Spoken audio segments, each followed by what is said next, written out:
কৃষ্ণ কথা চ্যানেলে আপনাদের সকলকে স্বাগত। আজকে আমরা শুনে নেব একাদশী কেন করব, একাদশীতে কি কি খাওয়া যাবে, একাদশীতে কি কি খাওয়া যাবে না, একাদশীর সংকল্প মন্ত্র কি, একাদশীর পারণ মন্ত্র কি, একাদশী কেন করব, একাদশীর বিভিন্ন নিয়ম কানুন সম্পর্কে আজকে আমরা জানব। আজকে আমরা জেনে নেব একাদশীর খাদ্য তালিকা সম্পর্কে। 1 নাম্বার, সামর্থ্য অনুযায়ী দশমী তিথিতে একাহার, একাদশীতে নিরাহার ও দ্বাদশীতে একাহার করবেন। অর্থাৎ একাদশী তিথি 3 দিন ধরে পালিত হয়, দশমীর দিনে এক আহার করে থাকতে হবে, আর একাদশীর দিনে সম্পূর্ণ নিরাহার, কোনো কিছু খাওয়া যাবে না, নির্জলা উপবাস। আর দ্বাদশীর দিনেও একাহার করতে হবে। এটা কঠোরতমভাবে নিয়মটি পালন করা হয়। এছাড়া এই নিয়মটি ছাড়াও 2 নাম্বার, এতে অসমর্থ হলে একাদশীতে অনাহার। তাহলে দশমীতে আপনারা কি করবেন? নিরামিষ খাবেন, দ্বাদশীতেও নিরামিষ, কিন্তু একাদশীর দিনে অনাহার অর্থাৎ না খেয়ে থাকতে হবে। তাও যদি এতে অসমর্থ হন তাহলে কি করবেন? তাহলে একাদশীতে পঞ্চরবি শস্য বর্জন করতে হবে। ফল মূল প্রভৃতি অনুকল্প গ্রহণের বিধি নির্দিষ্ট আছে। একাদশীতে কিছু সবজি, ফল মূল ইত্যাদি গ্রহণ করতে পারেন, যেমন গোল আলু, মিষ্টি আলু, চাল কুমড়ো, বাদামের তেল, ঘি ইত্যাদি দিয়ে রান্না করে ভগবানকে উৎসর্গ করে সেই আহার আপনি একাদশীর দিনেই গ্রহণ করতে পারবেন। কিন্তু কোনো রকমের পঞ্চশস্য খাওয়া যাবে না। আমরা জেনে নেব পঞ্চশস্যগুলো কী কী, আর কী কী খেতে পারবেন ফলের দিক থেকে। তাছাড়া দুধ, কলা, আপেল, আঙ্গুর, আনারস, বেল, তরমুজ, নারকেল, পেয়ারা, শসা, মিষ্টি আলু ইত্যাদি ফলমূল আহার করতে পারবেন। এবার যেগুলো পারবো না, মানে জেনে নেবো আমরা পঞ্চশস্যর মধ্যে কী কী পড়ছে। পঞ্চশস্য 1 নম্বর হচ্ছে ধান জাতীয় খাদ্য, যেমন চাল, মুড়ি, চিড়ে, সুজি, পায়েস, খিচুড়ি, চালের পিঠে, খই ইত্যাদি খাওয়া যাবে না। 2, গম জাতীয় খাদ্য, যেমন আটা, ময়দা, সুজি, বিস্কুট ইত্যাদি খাওয়া যাবে না। 3, জব, ভুট্টা জাতীয় খাদ্য থেকে, যেমন ছাতু, খই, রুটি ইত্যাদি খাওয়া যাবে না। 4, ডাল জাতীয় খাদ্য, যেমন মুগ কলাই, মুসুরি কলাই, মাসকলাই, খেসারি কলাই, ছোলা কলাই, অরহর কলাই, বরবটি, শিম বা আমরা অনেকে মুগ সাবু ইত্যাদি কোনোভাবেই খাওয়া যাবে না। 5 নাম্বার, সরিষার তেল, তিলের তেল ইত্যাদি তৈল জাতীয় জিনিস খাওয়া যাবে না। এগুলো শস্য থেকেই উৎপন্ন যে তেল, সেই তেল কোনোভাবেই খাওয়া যাবে না। এবার একাদশীতে আমরা শুনে নেব কি কি বর্জন করতে হয়। একাদশীতে পঞ্চরবি শস্য গ্রহণ করলে একাদশীর ব্রত নষ্ট হয়ে যায়।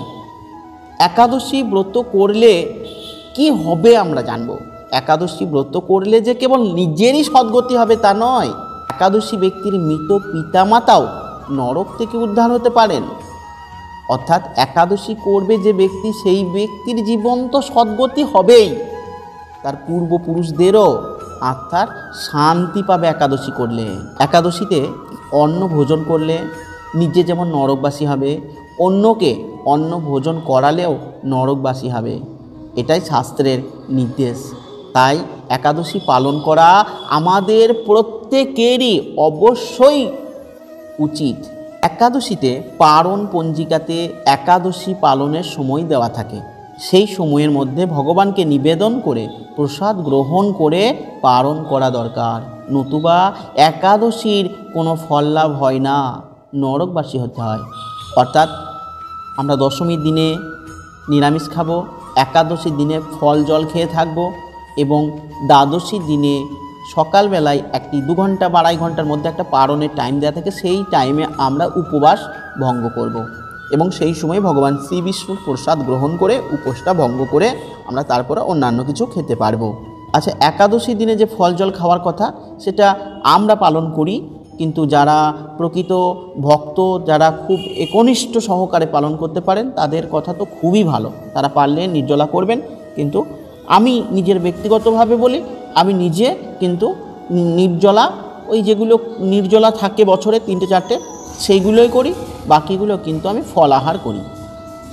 বেশ, একাদশী ব্রত পালনের প্রকৃত উদ্দেশ্য কেবল উপবাস নয়, নিরন্তর ভগবানের পূজা করা, ভগবানের স্মরণ করা, ভগবানকে মনে মনে জপা, শ্রবণ কীর্তনের মাধ্যমে একাদশী দিন অতিবাহিত করতে হবে। একাদশীর দিনে আপনি কীর্তন শুনবেন, একাদশীর দিনে আপনি হরিনাম জপ করবেন, মালা জপ করবেন সব সময়। এবার শুনবো একাদশীতে কি কি খাওয়া যাবে। একাদশীতে গোল আলু, মিষ্টি আলু, চাল কুমড়ো, পেঁপে, ফুলকপি, কাঁচা কলা ইত্যাদি সবজি ঘি অথবা বাদাম তেল দিয়ে রান্না করে ভগবানকে উৎসর্গ করে আহার করতে পারেন। লবণ খেতে পাবেন, তবে সন্ধুক লবণ।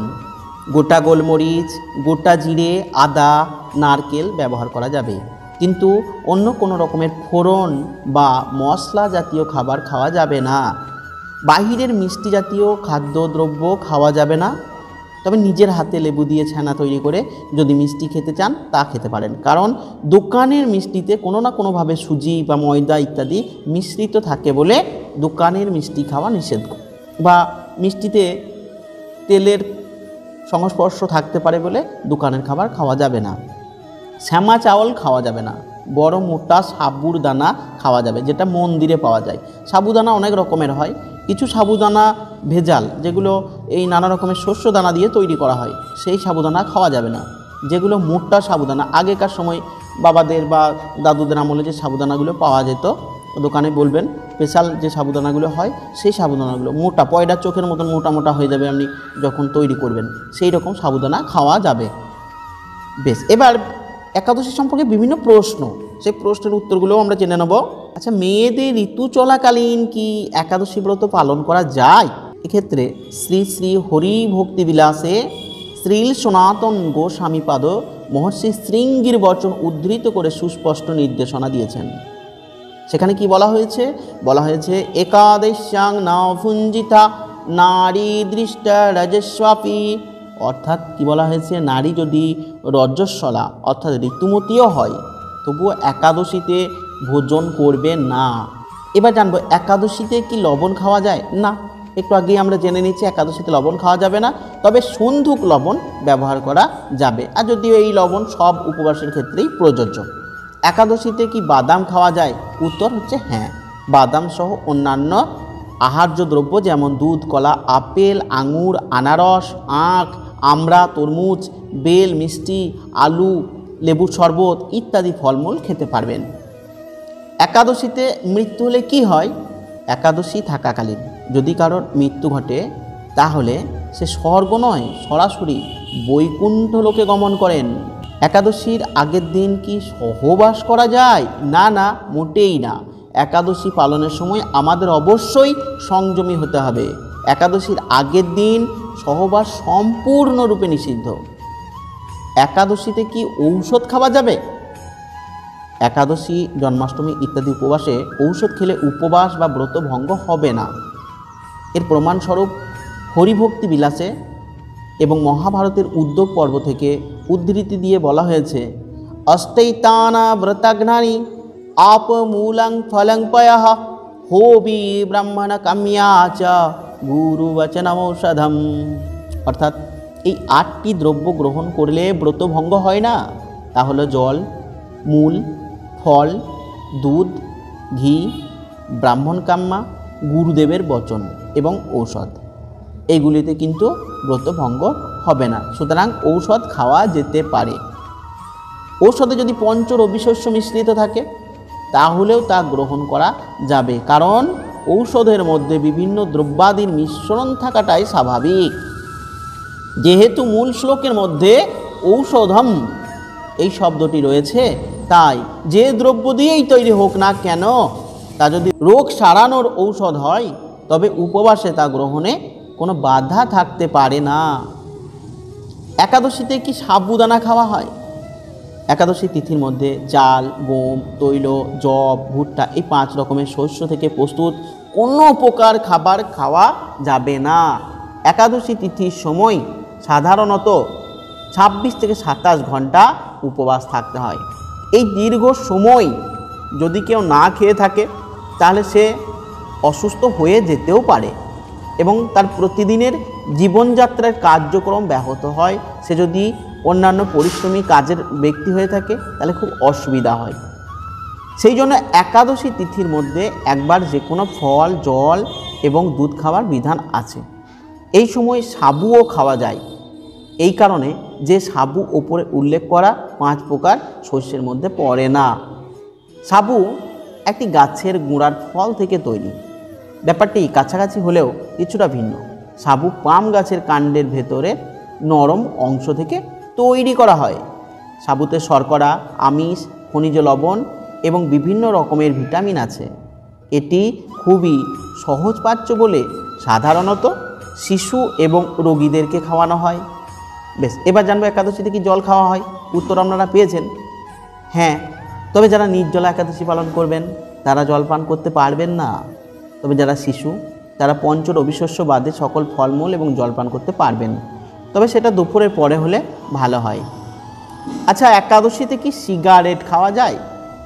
যারা সাত্ত্বিক আহারী নন এবং চা, বিড়ি, সিগারেট, পান, কফি ইত্যাদি নেশা জাতীয় খাদ্য গ্রহণ করেন, একাদশী ব্রত পালনের সময়কাল পর্যন্ত এগুলি গ্রহণ করা সম্পূর্ণরূপে নিষিদ্ধ। অর্থাৎ চাটাও খাওয়া যাবে না। শাস্ত্রে এমনিতেই মাদক দ্রব্য গ্রহণকে পাপ বলা হয়েছে, আর এই পাপ যদি আপনি একাদশী দিন করেন তাহলে তার ক্ষমা আপনি কোনো দিনও পাবেন না।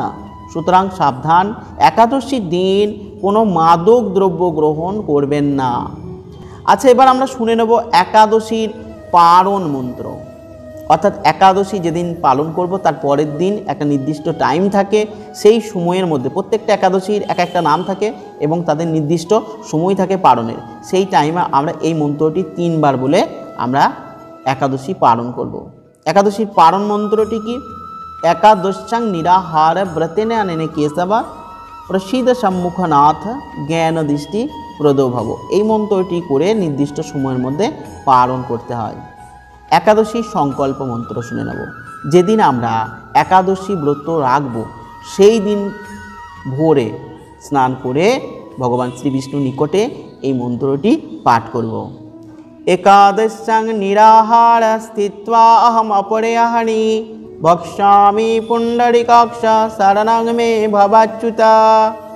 অর্থাৎ, হে পুণ্ডরিকাক্ষ, হে অচ্যুত, আমি একাদশীর দিন উপবাস করে এই ব্রত পালন করার জন্য আপনার শরণ গ্রহণ করছি।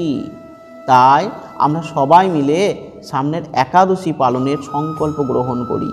একাদশীর সংকল্প মন্ত্রের অর্থ হচ্ছে একাদশীর দিন ভগবান শ্রীকৃষ্ণের সম্মুখে আমরা অবশ্যই সংকল্প নেব। সেই সংকল্প মন্ত্রটি আবার একবার বলছি।